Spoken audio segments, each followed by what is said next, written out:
जान्न उता जान्छु छले साली घर बिगारेको के गर्नु भएको आमा अब आजदेखि आइन्दा यो घरमा तिमीहरूको मुख देख्न नपरोस्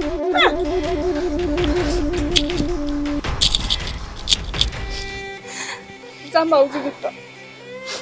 यस्तो हालतमा कसरी भित्र जानु न एक पैसा खर्च छैन यो घर हजुरहरूको पनि हो हिँड्नुहोस् म छु त केही पनि हुन्न त भएर के छ त बहिनी आमा बुवाले नि यस्तो गरेपछि कसरी जाने घरमा जाम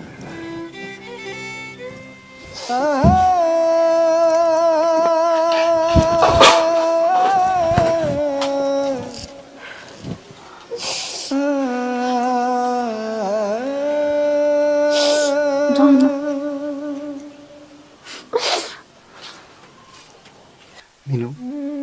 मसँग एक पैसा पनि छैन यसपालि दसैँको खर्च तैँले जुटा